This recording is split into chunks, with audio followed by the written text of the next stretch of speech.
can have that. See there. I'm going to stay. It's like being in the last row of church. It's a cool row. Sitting as far away from the questioner. Check. Well, I am hearing myself. So thank you for coming to this conference. It's a joy myself. I'm enjoying my time listening to all the speakers and being able to converse on some of these subjects in between the breaks. For those of you who may not know me, my name is Camden Busey. I serve as the Executive Director for Reformed Forum, which is a nonprofit organization that produces Reformed theological resources in various forms. And I also serve as an evangelist for Hope Orthodox Presbyterian Church in Grayslake, Illinois. So I'm happy to be here and as an OPC minister to come and see another OPC congregation. And for all those of you who may be visiting, welcome. And if you're available and looking for a church home tomorrow, as was mentioned earlier, we'll be worshiping here in the morning. Looking forward to that. I've got all sorts of questions. We're not going to get through all of these, but my goal, and I hope you brothers will appreciate this, is merely to have an engaged, casual conversation, but one in which we can talk about the issues that you already mentioned in your sessions, but also see how they intersect with one another. And then maybe think about how we, as Christians living in what Aaron has deemed, I think, apropos, the negative world, how we can engage and move forward. I do want to mention, though, that contrary to popular belief, conservative Presbyterians even have their form of DEI, or diversity, equity, and inclusion, and I think it's represented well here on this panel. We do have one outlier who's not wearing a blue blazer, so it doesn't fit. But we do have someone with hair and a beard, someone with hair and no beard, someone with no hair and a beard, and someone with no hair and no beard. So this is a form. I am very appreciative to fill my quadrant of intersectionality in this panel, and looking forward to our conversation today. Aaron, I would like to address you first, and we don't need to be rigid about this, so jump in, anybody who would like to talk and move around and interact with one another. I don't need to be the only one asking questions. This is hopefully just a means for me to start things off. But at least in your book, which I love, there's a little inside info here. I've already interviewed Aaron for our podcast. It's not published yet. It'll be out next week. So we have a little bit of I might be asking questions that he's already answered for me, so no worries on that front. But in your book, you mentioned at least 4 themes for the church in the negative world. And I'd love for you if you could expound on any of those themes and how they might intersect with principles of civic engagement or political theology. How do we as Christians engage in this world, maybe even politically or civically? I know that's something you've thought about a lot. You've worked as a consultant. You've worked at the Manhattan Institute, and you tweet and write about this. What are your thoughts on this subject? Yeah, it's complex. I really shy away from trying to be prescriptive and tell people, you must vote this way, you must do this, you must believe these things. I mean, I think for many of those things, as they say, I wouldn't want to try to bind anyone's consciences. Not that I think those are matters of indifference, because we are going to be judged on how we engage politically, socially, but I'm not the judge. But I have to say, one time I read all of the letters of Paul, and I went down and I wrote down every command that he gave in those letters, and I sorted them into different categories. I don't know what inspired me to do this, and unfortunately I lost the document, so now I got to recreate it. But it was amazing to me how few of those commands had anything to do with life outside of the church, and how most of those were essentially how to get along in the world with the least amount of trouble. Pay taxes to whom taxes are due, sort of thing. So far as it depends with you, be at peace with all men. Pray for those who persecute you, kind of things. And he was much more concerned about the life of the church than what was going on outside the church. Like in 1 Corinthians, I think he says, those who are outside, God judges. You've got problems in there. And as I think about that, I think we've been very overly focused on what's going on in the world and not nearly concerned enough about what's going on in the church. And so, if there's an opportunity to make a positive impact in society, I want to take it. In a lot of cases, I don't necessarily see an avenue for that.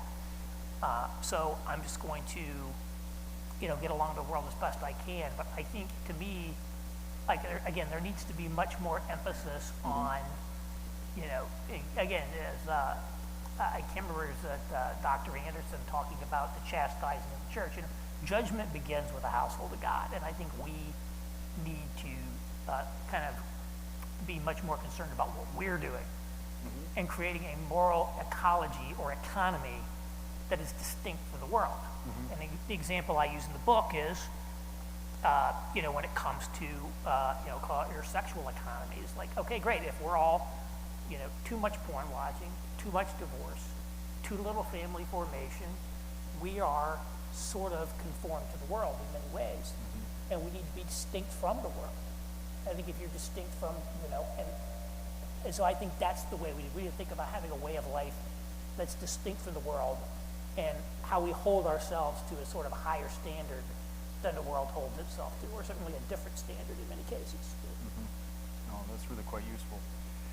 Yet at the same time, I agree, and I very much appreciate that emphasis. I myself, tend toward, and it's not the only specific model for thinking about these things, but one important model within Scripture is this idea of the church as a pilgrim people moving towards our eternal rest. Nevertheless, the church and Christians, so there's also a distinction between the church as institution and the spiritual mission of the church and the Great Commission, and then what individual Christians are called to do in their situation in life, whatever that may be. And that may be different for a variety of us. All of us have different places and situations in life. We have different giftedness, different callings, different ways in which we love our neighbor. Yet, to live out our faith, we often need to find ourselves engaged with other Christians and having voluntary associations and thinking about how we can join together for a Christian good, not just a common good, but to engage in Christian activities that would further our Christian interests in the world, whether those are education, political institutions, economic institutions. And to get back to the point on hand, though, we're finding ourselves in a world in which we are more at odds. It is more hostile to Christian interests. Not that it was ever, or more recently, favorable toward it, but now we're seeing that there is even hostility. Again, to reiterate Mr. Renn's paradigm, we're living in a negative world. David, I'd love for you if you could comment or speak or elaborate more on a few phrases that you mentioned in your talk. And I love how you presented very simply but insightfully how this post-Christian world does, in a sense, presuppose that it used to be Christian, and also that it retains some Christian elements. I'm wondering if you might elaborate on that, even as we as Christians now are forced to live in this new world. Does it make it harder for us to engage? Does it make it easier? What are your thoughts on that? Well, one is tempted to think, well, there's a basis for appeal here. We have an argument. Because, look, you have no basis for these things. You need a foundation for it. You're throwing away the foundation. It's something just today. It's like they want to live on the second floor of the house, but they want to sweep away the ground floor and the basement. It's evil. You can't do it. But this is a rational argument, and most of these people are not that into rational arguments. They're interested in their feelings, their very strong moral convictions, and yet a rational account has to be made and can be made. You will reach some people, and maybe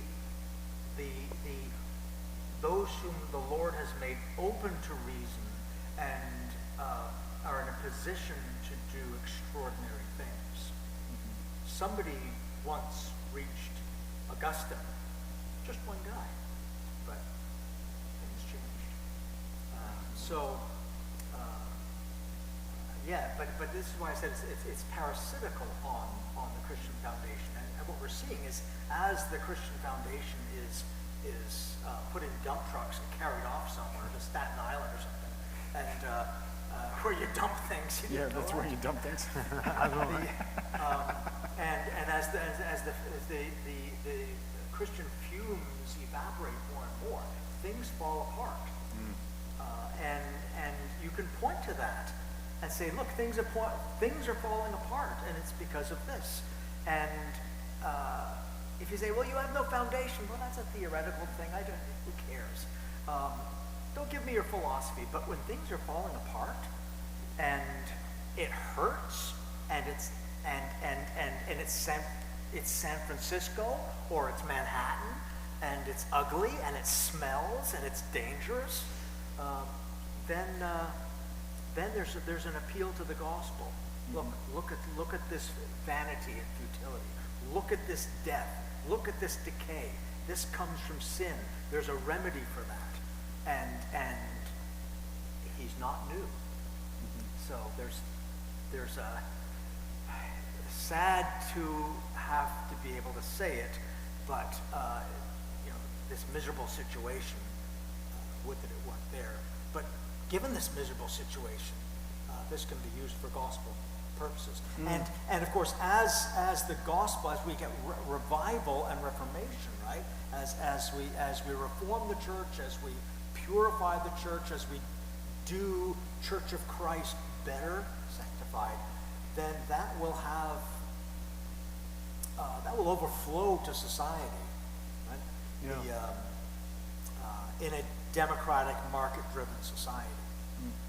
Yes, our Christian distinctions is we have that aroma of Christ and live in a Christ-like way. I mean, in many ways, it's what Jesus talks about us being a light in the world, or having a certain saltiness, not in the sense, the modern sense of being salty, but being salty in the Christian sense is a good thing. And if we lose that, then we lose our effectiveness, and we become wayward, and we have effectively no purpose in the world. Owen, I'd love for you to comment further on education specifically, but I love how you speak about Old Princeton, because as a Presbyterian person, from at least in the Westminster tradition, that's very important to me. And Old Princeton was seen, at least by some. Machen thought that Old Princeton died in 1921 when B.B. Warfield died, and when he was carried out of the Miller Chapel, he wrote to his mother, that's when Old Princeton died. That's when he at least marked it. But another figure died who was also significant, hugely significant. Herman Bavinck died in 1921. He's more seen as the continental side of Old Princeton, Old Amsterdam, the Dutch side. The reason I bring this up is that he basically he thought atheism just wouldn't fly. He thought it was ludicrous, ridiculous almost. But then we fast forward just not too many years, and another book, not to bring in too many ideas here, but another book by an intellectual, Joseph Minnick, is arguing in his book, Bulwarks of Unbelief, trying to provide a phenomenological account of why the modern world, why atheism is plausible. Yeah. What has changed in society where atheism is not just a viable option, but maybe the default option for many people, not Christians? I'm curious what your thoughts are here, whereas Bavinck would have thought it was nuts in the 20s, and now we find so many people wondering where God is. Yeah, I wonder, I think there's a story, maybe apocryphal, about Thomas Hobbes, that someone said of him that he's an atheist, and no one believed him, because atheists don't really exist. Right. So there was a time when people thought that's like a unicorn. Like maybe they actually believe in unicorns at that time in human history, and they didn't believe in atheists. Thought you're a strange zoo animal who actually believes in the resurrection. Yeah, but what's interesting in religious studies is that we've gone through a period called the nuns. We just had a conference here in Phoenix in the fall about the rise of the nuns. But what we're seeing is they're not really staying atheists. N-O-N-E. Not N-U. Yeah, people showed up. We have an army of habits, right? Yeah. Women in habits attacking. But what we have in conjunction with that is the return of the occult. Yes. And so I think there was this little time period. I'll call it the original Star Trek time period, where people believed that through human progress we'd reach a place on Earth where we have a perfect federation with our planetary neighbors, and now we're taking enlightenment to the rest of the universe.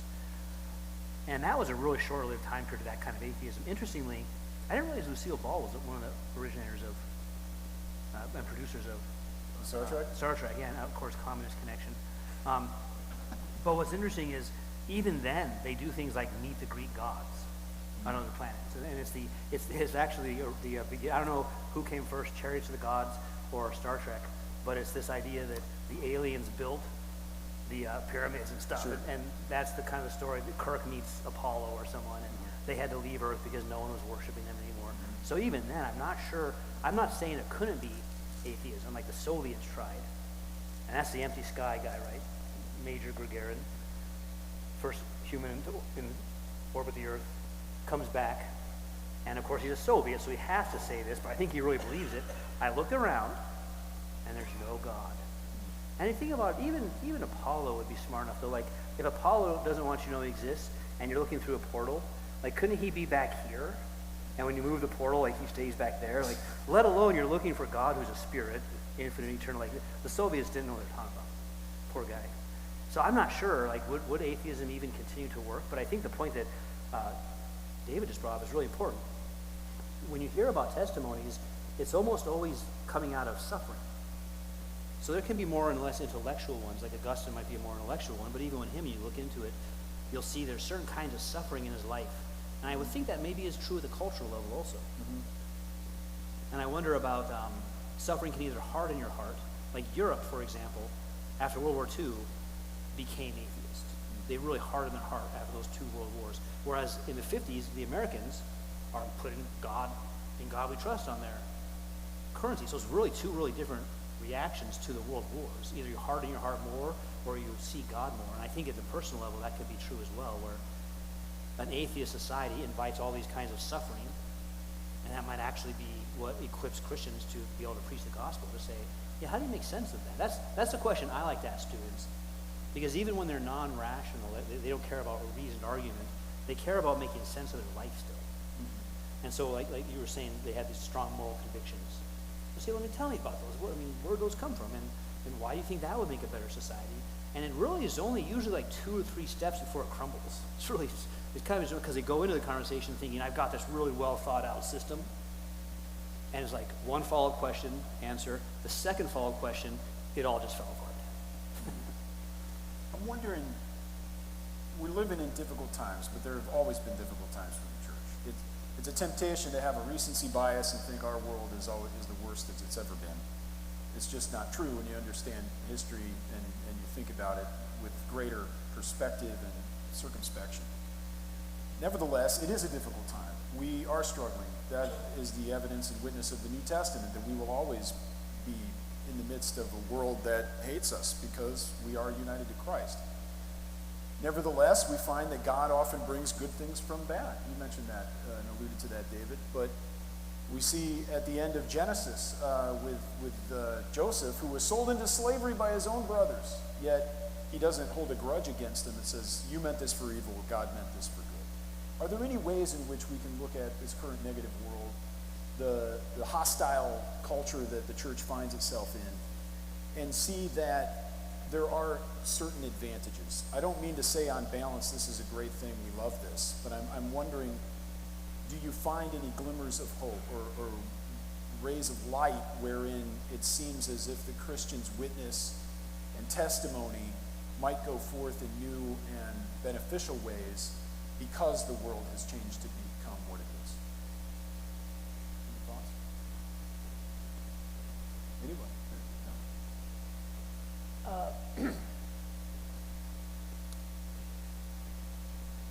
Yeah, that's a good question.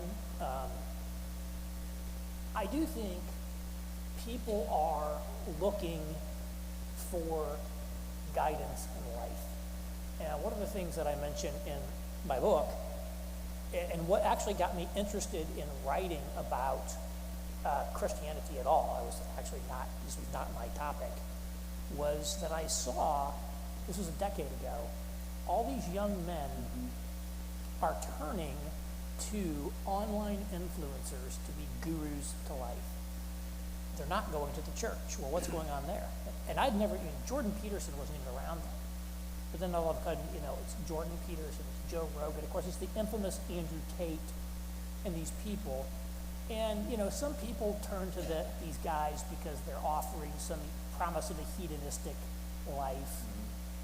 But Jordan Peterson is like, he really, in his peak, I think he's kind of gone off the rails a little bit, but in his peak, circa 2018, he was really like speaking to these young lost boys who didn't know what they were doing in life, and like telling them incredibly banal things like clean your room, or stand up straight with your shoulders back. And he had a way to speak into their lives. I'm like, well, so people are searching for something. That's one thing. So we can give them something. I think the second thing is that this world is producing a lot of negative outcomes as a result of many ways. So, we have record overdose deaths. We have declining life expectancy in the United States, which is really incredible to think about.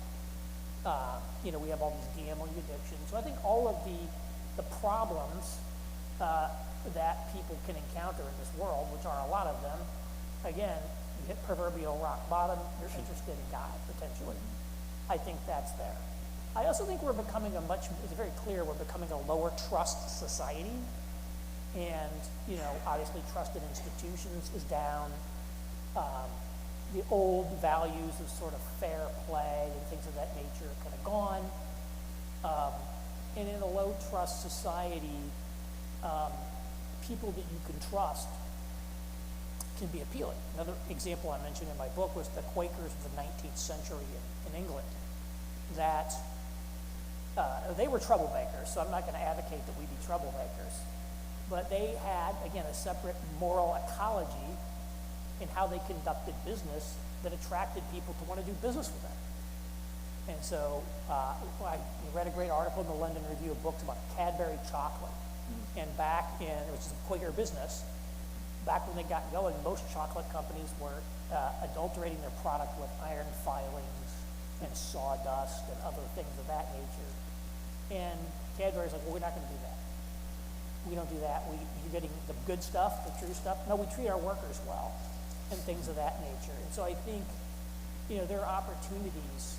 People sought out the Quakers to do business with because they realized these guys are not going to rip us off. And you see this today in many industries. The RV capital of the world is Elkhart, Indiana. That's where most RVs are from. I live in Indiana. You talk to the people there, the factory owners are like, they prefer hiring Amish people. Why? They show up every day. They're not drunk. They work hard. And it's not because but there's things that you can see that are there. The group that I think has done a superb job at call it marketing in this way, I think, are the Mormons.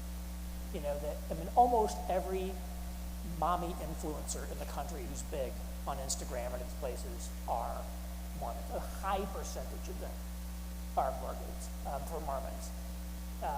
There's a lot of the people, it's like, they've just, healthy families, functional societies, like, wow, who wouldn't want to be part of that? And so I think there's something there, and there is something about this was a draw.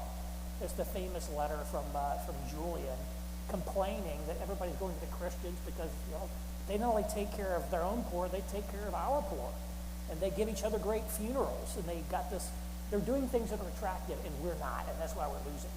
And so it's not going to be our funerals that perhaps today are the attractive, but I think the way of life that you have itself can be attractive to other people and give you a hearing for why are you like this? Well, I was telling you. So those are a few ideas. I don't know that that's per se predictive, but I think there may be opportunities to do mission in new ways. I appreciate that. I think many of those things are very helpful, and we're seeing kind of this rise. Think of as you mentioned, Jordan Peterson and his tendency to kind of address a certain stripe of society, typically young men with a cognitive behavioral therapy approach, like Dr. Phil will stop doing that. And there's some common sense to this, where there's a certain type of person who needs to hear that, and it works, and it's effective. It's not useful for everyone. I'm wondering if either of you or anyone here thinks about this effectiveness of this common sense that we're maybe starting to see, at least with certain parts of society, the bankruptcy of some of these ridiculous intellectual ideas that are being you have to deal with this all the time in the secular university. The lines seem, you have two things going on. You see that certain people are realizing that there isn't a cash value. I'm not a pragmatist here, but there isn't cash value to some of these ideas on the surface. Like they're patently useless, yet people have to genuflect to them. And then on the flip side, we find that perhaps the difference between Christians and non-Christians, in many ways, the lines of antithesis are much more clearly drawn than they used to. Well, that was a Martin Lloyd Jones quote. Yeah. Don't forget the Liver King. When you mention, The Liver King. because he's my The favorite. Liver King is the best. Yes. If I just eat liver, I'll become massive. And then all the exposés of his performance-enhancing drugs that have given him his muscle. But it just shows the emptiness. I think that's right. Young man looking around. Right. I want some meaning in my life. Liver's the answer. And if I did that, or it is amazing that was it 12 rules? He has 12 rules. God had 10, so he does 12. Clean your room is number one. And you wonder, like, where were your parents? Like, they didn't tell you to clean your room. And the truth is, they may not have had parents. Right. But yeah, I think what's going to be interesting. I was talking about this with someone at the break. Is that you're going to have couples, or even thruples, mom and mom, or dad and dad, or all of us together raising kids, and they're going to still tend to rely on what we call common sense. Certain common sense things help you raise kids, but they're wildly incompatible with the rest of their life. And I think there's something that happens to us because we want to have a meaningful life. We want to make sense of the world. It's part of being made by God. When we come to that place in life, I want to raise a kid that's happy, and maybe it looks like a Mormon family, but I completely reject all sexual norms. I don't have any coherent thing to teach my children. So I might raise them to make their bed, save up your money, be nice to your teachers, but I can't explain a coherent worldview to them. And that's going to be a significant crisis that parents, maybe right now those kids coming out of that are about 5 or 6, so we got about 10 years when they hit the teenage years. Right. And they have teenage rebellion in a homosexual family. Yeah. And they say, you're not explaining a meaningful life to me.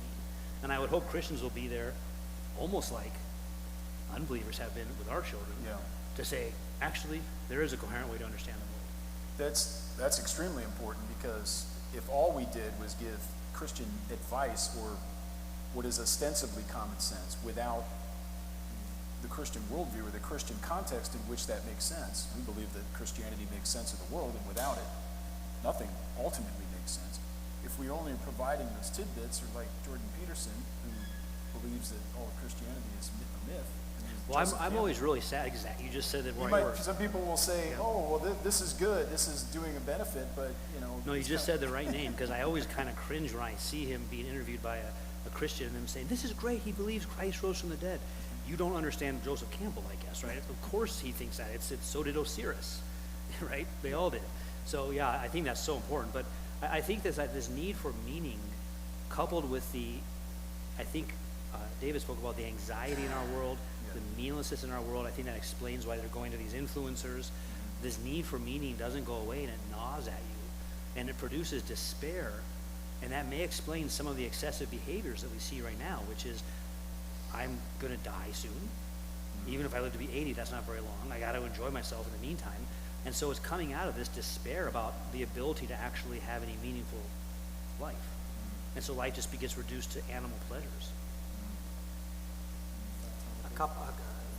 It's tempting to, when you look at the upside of this, as I said in my previous response, as things, disintegrate and turn to dust, and you go, and there's a gospel opportunity, and some other things we've shared. But I just can't get sort of grinningly excited at that because of the horrible suffering that it entails. Just think of the sexual revolution and the divorce and the scarring and then you come to the recent stuff with the transition surgeries for the little kids who don't know. And it just staggers you how people are suffering under under these lies and illusions which are serving some people's interests. Sure. And it's always the weak who suffer. Isn't the German word Schadenfreude? Hmm? There's a German word Schadenfreude where you're glad your enemy is suffering. You know. Yeah. You don't want to do that. Yeah, So- not only do we pray for more suffering, but we realize that as it happens, that the Lord is still sovereign. And still, Yeah, and you have to say, well, here we are. Yeah, Okay, yes, now what are we going to do about it? Where are the gospel opportunities? How can I love my neighbor? This is from the Lord. He allowed this to happen. He put us here. So then what does he want us to do with it? For his glory and his kingdom. So, I'm wondering how we're having a great conversation about this here. We're talking with many like-minded people. We're sharing ideas. I get a sense of not only camaraderie among everyone here that we've been speaking, but a general sense of agreement. How do we take this to the streets? Let's quote the Doobie Brothers. You know, they thought Jesus was all right? But how do we take it to the streets? He gets us. He gets us. Yes. But a little more seriously, though, life in the public square. You know, when we're going to work, as you're walking from the train station, we're up to the Empire State Building and seeing many people in need. We don't live in a society where we have a lot of interaction. We don't have institutions in society, or some sociologists would call them third places, like the diner. I've got one in my hometown where people come and there are regulars, and you have interactions with people that you would never talk to, but you see them all the time, and it forces you to have different kinds of conversations. Or the great sitcom example of Cheers, the bar at Cheers. Yeah.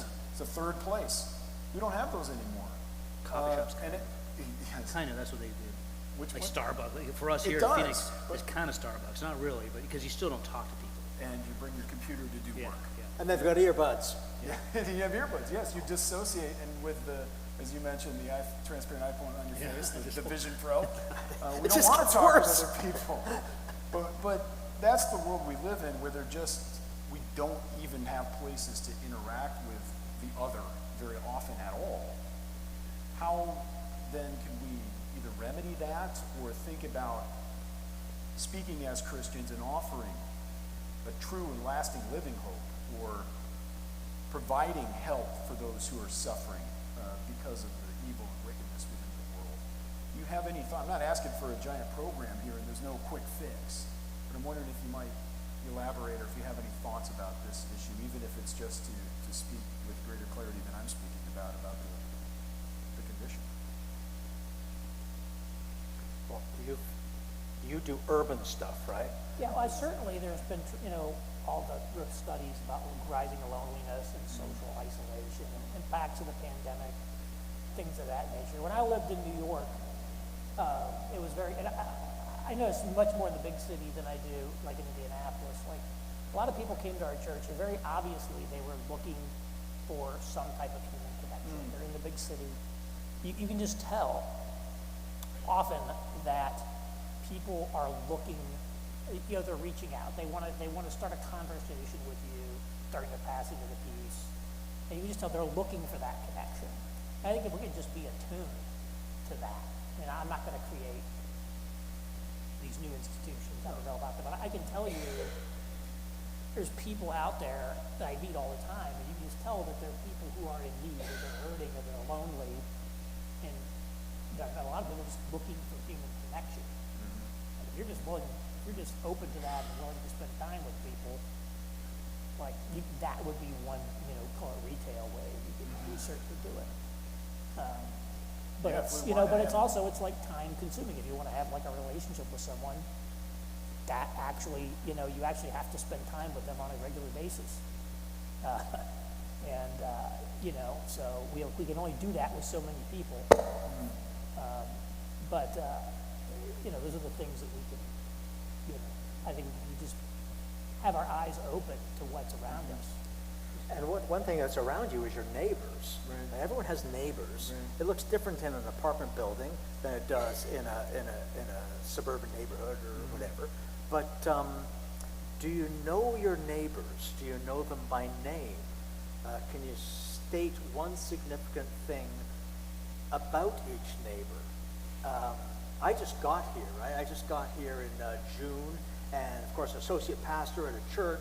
I've got to learn everyone's names, learn things about people, and so I was very intentional and aggressive in that. Well, you can do the same thing in your neighborhood. Okay, who are those people? Look for a contact and have them over, and so forth. So it does take getting out of your space to get to know your neighbors and bring them into your backyard to taste your smelly stuff, whatever you're cooking, and so whatever. And but it's as important as getting to know the people in your church and having them over, practicing hospitality in the church so the body can get connected. Well, we neglect that other thing. I think it's interesting. I think that the world, it's always a counterfeit of Christianity.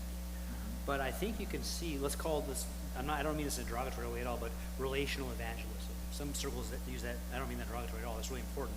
But the world, I think, has been imitating that for some time. It's really interesting. One example is Young Life, as a youth organization, started up doing skits. And I think they might have a lawsuit potential with Saturday Night Live. Because it's interesting to see Saturday Night Live skits started to imitate some of the Young Life skits. Of course, they ended up being much more disgusting and worldly. But this idea, though, of coming together, doing something silly, having some fun, it's interesting. We don't want to, because they've been counterfeiting it, stop doing it ourselves. Like, we should still offer the authentic fact of relationships and a meaningful understanding of the world, and not allow ourselves. I think there's a certain amount of, because although there are people who are looking and are lonely. I mentioned the conference about the nuns. One of the presentations was about how studies have shown that the least lonely place is church. It doesn't mean church has fixed it. You might have a lot of lonely people still at church, but compared to other possible options, church is actually where you should go if you're trying not to be lonely, just from like a sociological perspective, even if you're not trying to know about Christ or anything. But there's also, I think, a lot of people who have checked out. I remember Jerry Seinfeld in one episode said, people, they're the worst. And I just don't want to be around them. I'm going to go home, I'm going to play Call of Duty. And we were talking with the break, we recently legalized marijuana here. And I was saying, one thing I noticed about it, like my campus is in Glendale. And I went jogging one day through a neighborhood, and the whole place smelled like marijuana. And I went to an event a couple years ago in Palm Springs. It was the same thing. As I got off I-10 and I went towards Palm Springs, you could see a cloud of marijuana smoke, and it smelled, the whole city smelled that way. And when it was just alcohol, you wouldn't know. I mean, you could guess people are drinking, but you don't know if someone's drinking by smelling it. But now the whole city has to smell like this. Or if my neighbors do that, my backyard does. So there's this idea that I'll check out, I'll use a substance to feel better, but I bet a lot of people are in that place too, where they're just kind of giving up.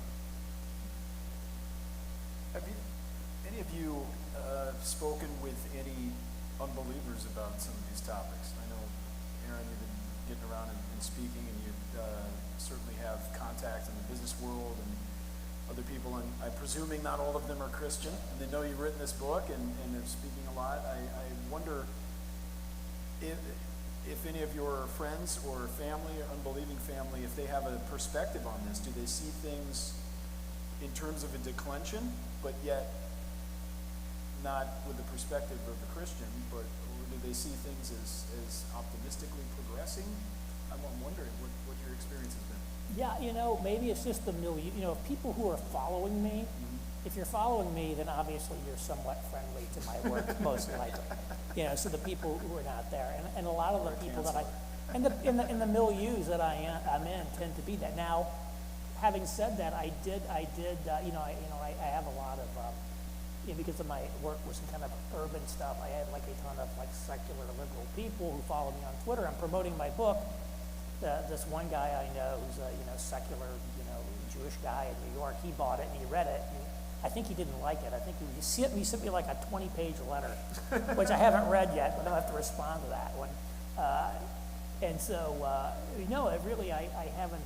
haven't engaged It's not like I show up at I'm not going to like corporate offices and speaking to people much these days. I'm kind of out of that world for the most part.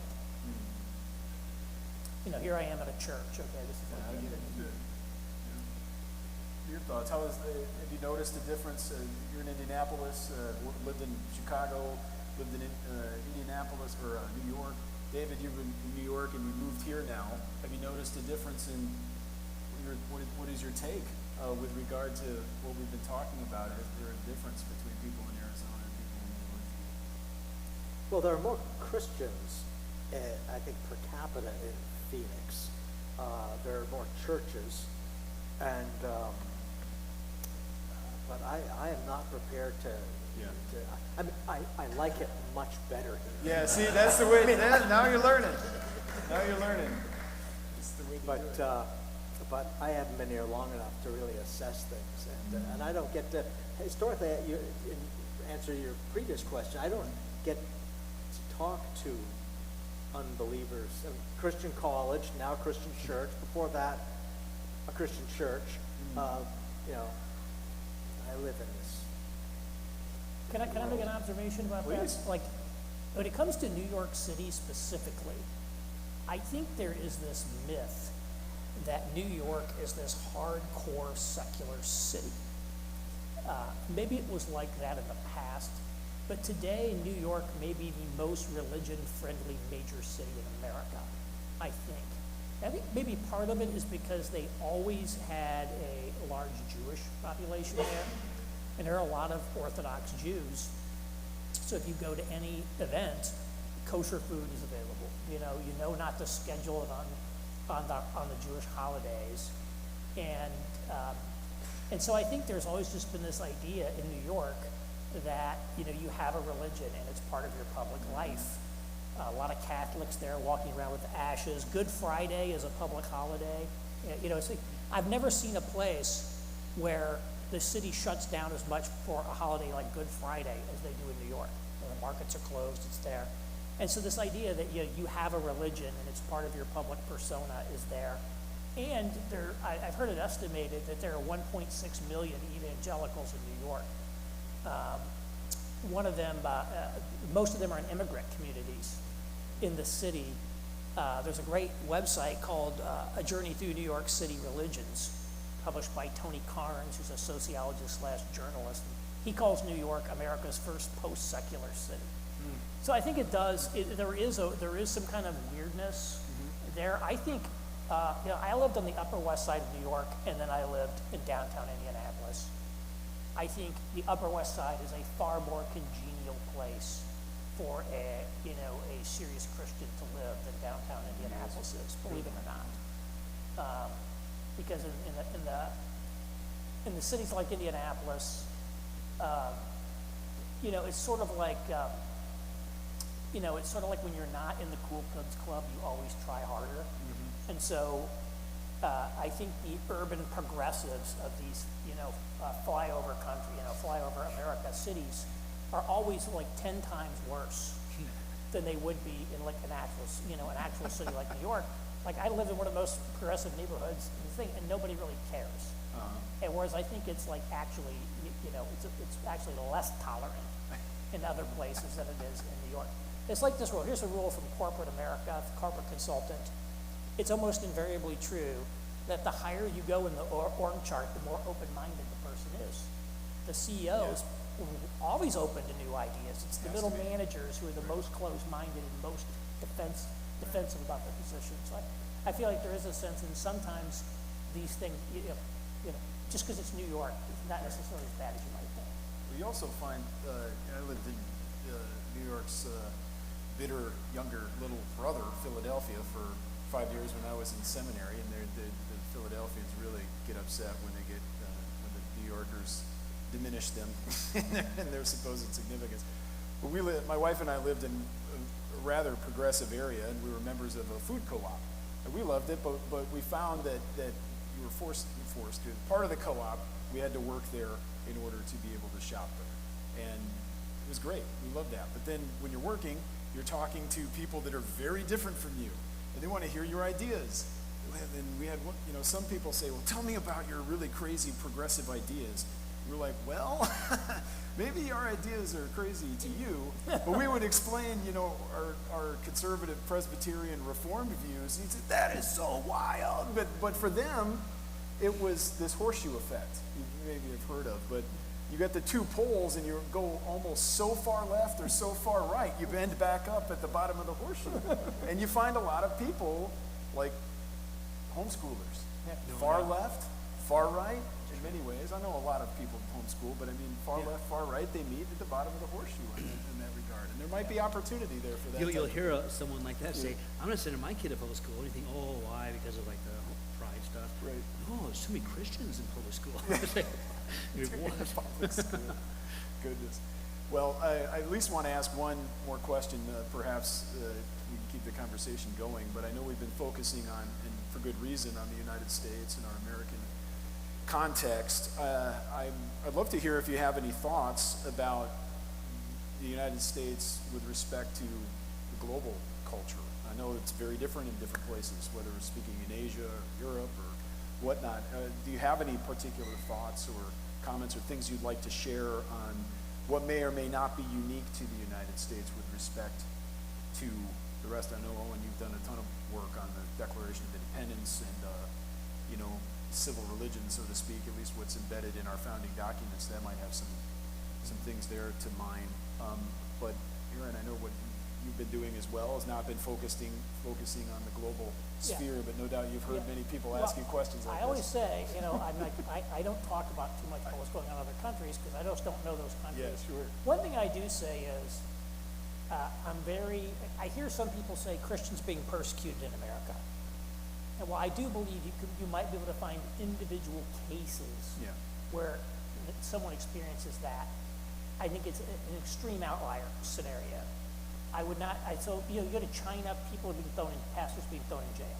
Right. In Nigeria, there's sectarian, I just read an article, something like 5,000 Christians killed in the last 10 years, something like that. Is it true? I don't know. But you read it, nothing like that is happening here. Correct, right.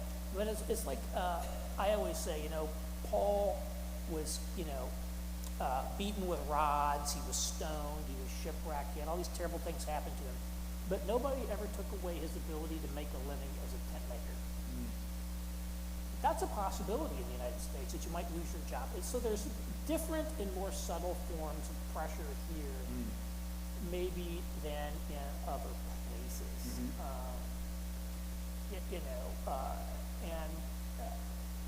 So that's what I would say. Yeah. The other thing I would say is there's this long-standing sort of politically conservative diagnosis that says the problems that we have in America are a result of continental influences.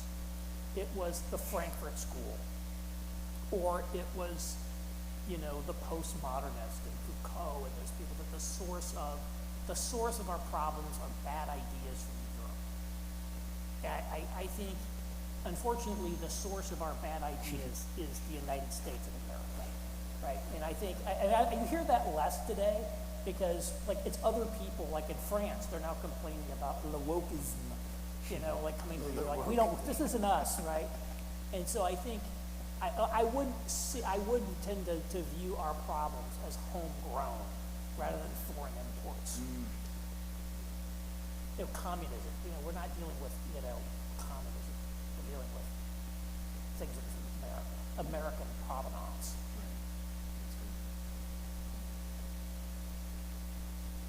Any thoughts? Yeah, I'm in the same boat where I don't know. Because of my career, I spent some time in London and Oxford, and it's just, I've been around people there who are very religious and people who aren't. The story you told about Islam having answers and the Church of England doing nothing resonates. I mean, that is, the Church of England's noticeably absent, and you go to chapel there because it's an organ recital, and it's very beautiful. You don't go there for any pious reasons. And I do remember sitting outside Balliol College where you have an X in the ground to mark where the 3 Oxford martyrs were killed. And I was observing a tour group coming down, and the tour guide was pointing to Balliol and saying, you'll probably know Balliol, which is where John Wycliffe also was at. So I was just waiting for this, right? John Wycliffe or this Free Oxford March. That's one of the dining halls used in the Harry Potter movies. So yeah, that's also true about. So I don't know what that means though, Laura. I remember one time I was hosting John Lennox, who was the last living student of C.S. Lewis's, and he was here for an event. And I was asking him some of these questions, like, what's it like? And you know, he's a mathematician at Oxford, and he gave a really good answer, I thought, which is kind of what Aaron just said. Like, I don't know what other countries are like. I don't do empirical studies there. We tend to maybe think things are worse than they are, though, and we need to trust the Lord is working on earth. Perhaps a final question for you. Is there, in your ministries, in your careers, in your travels and discussions on topics like this and others, is there anything you wish someone would ask you and hasn't? And is there anything you wish or would like to say to people, either to encourage them or to set them on a trajectory forward? One thing I would say is don't be like a doomer. And, so I agree with a lot of Rod Dreher, but, one thing that's different between us, Rod Dreher is an extremely pessimistic guy. And I think, this idea that, Christianity is just going to go away, it's going to be like Europe, there's going to be like this remnant left in our country. Well, that might be true. But I don't think it's inevitable that Christianity goes extinct in America. And in fact, I dedicate my book to many faithful generations of Christians to come in America. And even if the absolute worst happens, we can have faithful Christianity in this country for a very long time. I think about Egypt, where it may have been like 639 AD, or something in there, somewhere in that range, that the Arab-Muslim conquest of Egypt took place. They conquered the country, which was a Christian country at the time. Well, guess what? 5-10% of the population of Egypt is still Christian. The Coptic Christians are still there. In fact, there may be more Christians in Egypt today than there were in 639, just because the population is so much larger. And there's a lot of Coptic Christians now in the United States, and they've done very well here. And, well over 1,000 years, they were in a not very good situation, but they're still there, still here. That's like an incredible story of faithfulness. And so I think, we shouldn't assume it's all over by any means.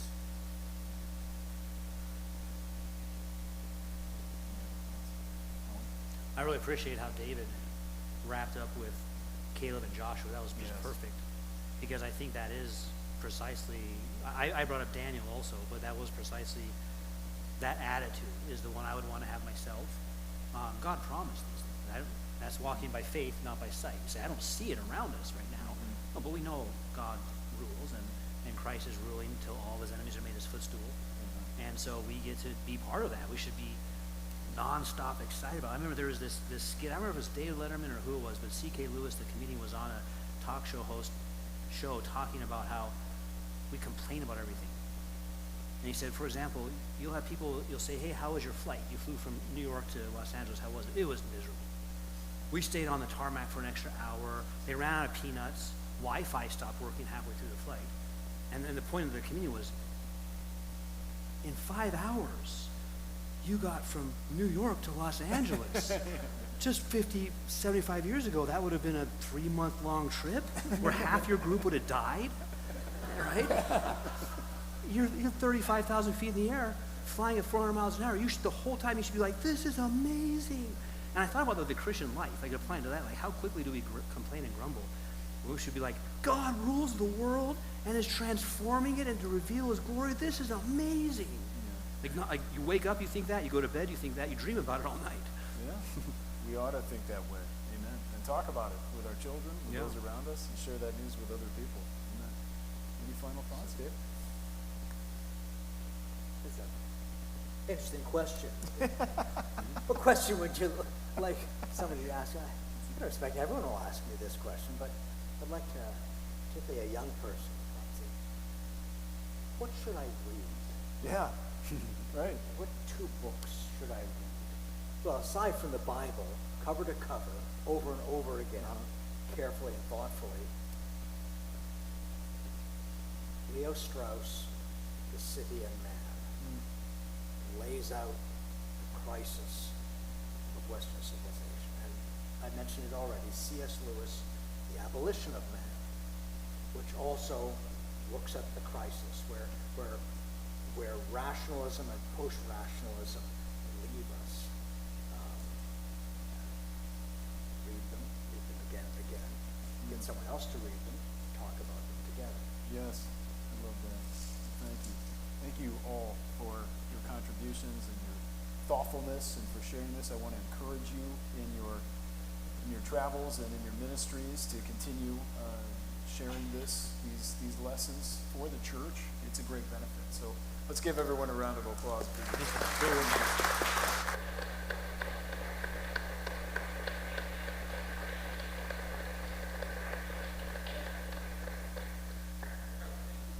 Thank you.